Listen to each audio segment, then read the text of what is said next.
This video is brought to you by my latest book, How to Play Melodic Rock Lead Guitar, a comprehensive guide to doing exactly that, playing melodic rock lead guitar.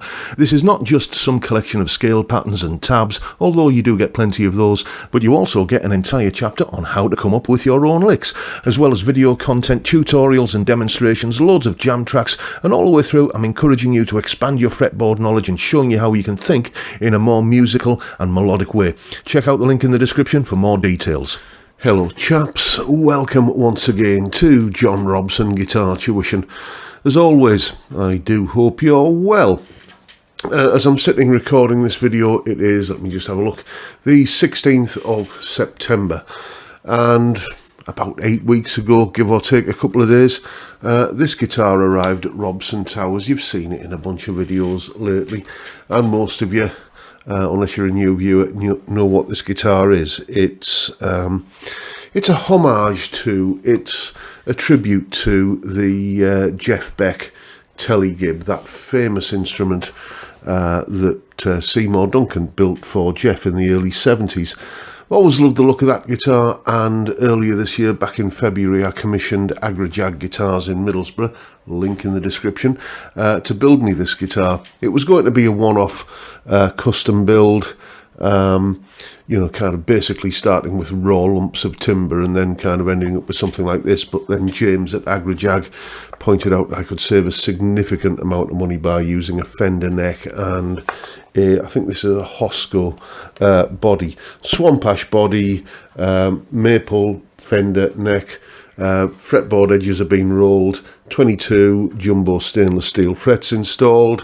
We've got a pair of low output Alnico 2 humbuckers, compensated Telecaster style bridge, and up this end here we've got locking tuners. That's pretty much the recipe.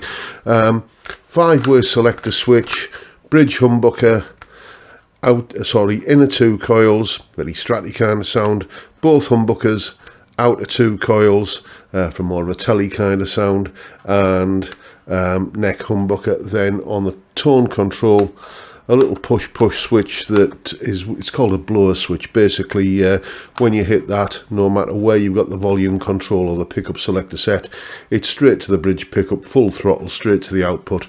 That's how I get my clean and dirty sounds. I dial in the dirtiest sound I need on the amp, and then just work the guitar's controls from there to get you know, whatever sounds clean, dirty, or somewhere in between that I need.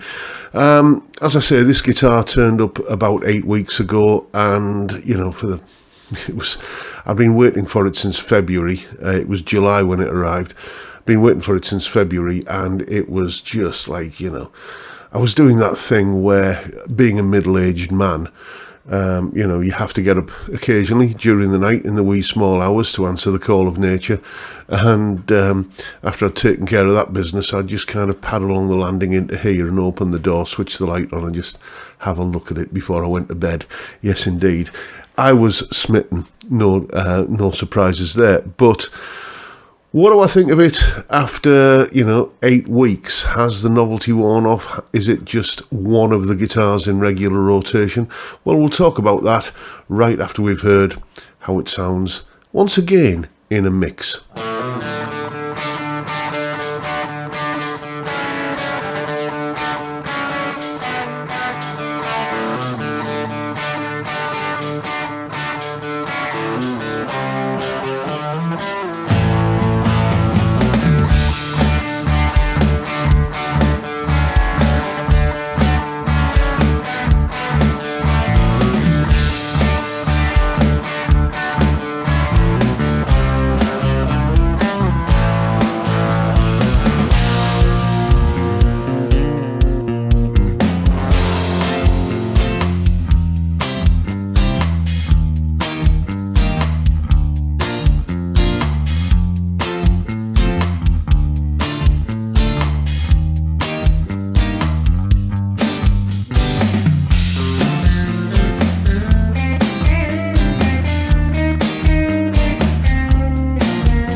And as always, you'll find a full tab for that piece of music in both Guitar Pro and PDF formats, along with a clip of me playing it and the jam track to play along with yourself. That's all up on my Patreon page. There's the address. Link is in the description. As seasoned viewers know already well enough by now, it's $3 a month, or roughly £3, and you get access to all of this additional kind of stuff, tabs, jam tracks, additional tuition content and so on. You know, that I usually put out about 3 times a week. And there's also a higher level of Patreon membership where you get all of that sort of stuff. It's $6 a month for tier 2. You get all the stuff I've just mentioned.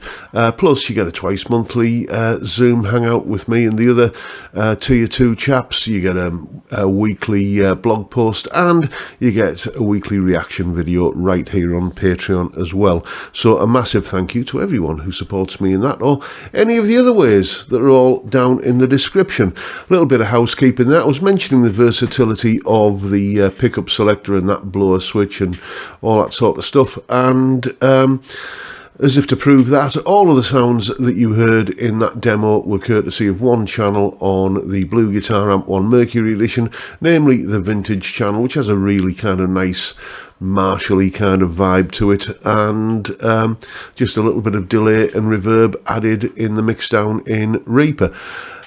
So I'll tell you what I'll do. I won't bother going through all the stats and facts and figures for this guitar at the moment, because you've seen it all before, and I'll put a link to the original video down in the description as well if you've missed that. But, you know, suffice to say, it's everything you'd expect on a Fender 9.5-inch radius. You wouldn't expect the stainless steel frets on a Fender. Well, some Fenders do nowadays, don't they? But the majority don't. You know, it's a nice light guitar, about £7.5. You know, Swamp Ash body. Did I mention that earlier? Yeah, I'm still doing that middle of the night thing, padding along the landing and just having a quick look in here and going, hello, gorgeous. Yeah, I love this guitar. It's pretty much become my #1 instrument. That's not to say anything about my beloved Grandpa Joe Les Paul here, so called because Grandpa Joe is a very good friend of this channel, ex-NYPD cop, and he sent me this challenge coin, which I've had inlaid in the guitar. Once again, work done by Agrajag Guitars. Every now and again I just come in here, sometimes for my morning warm-up jam, and I'll pick up the Les Paul, or I'll pick up maybe the Squire Strat on the back wall that you can see there. That's the red one, or the vintage Strat copy. What's that? Is that the V6 that you can see right above the Union Jack there? That's the that was very kindly sent to me by a chap called Jim. Thank you, Jim. Much appreciated, mate. But inevitably, or invariably, I will say that this tends to be the #1 guitar. This is the one I reach for, not just because I'm like a dog with 2 tails. You know, I can't believe I've finally got to the sort of position where I could commission a guitar to be built for me, and I have to touch wood every day to to kind of make sure I'm not dreaming. You know, but it's not just because of that, it's because it does everything I need. You know, I could understand if you were into, you know, kind of chuggy kind of metal or something like that, then a guitar like this is, you know, probably not the thing you're into. But I like bluesy, melodic, classic rock. You know, I like, especially when I'm doing a kind of gainy sort of sound, I like to be able to tell, oh yeah, that sounds like a bit sort of Telecasterish, or that sounds, yeah, that's got a bit more Les Paul going on with it. I don't like the amount of gain to be such that you can't tell what kind of guitar it is. And on that kind of riffy part of that tune earlier, where I was using the bridge humbucker with the volume about 2/3 the way up, it still had a little bit of that characteristic Telecaster bite. I have a bit of a, you know, kind of a theory really, which is that you know, whatever pickup combinations you put on a Telecaster, it always retains a little bit of that Telecasterishness, if that's a word, and this one certainly does.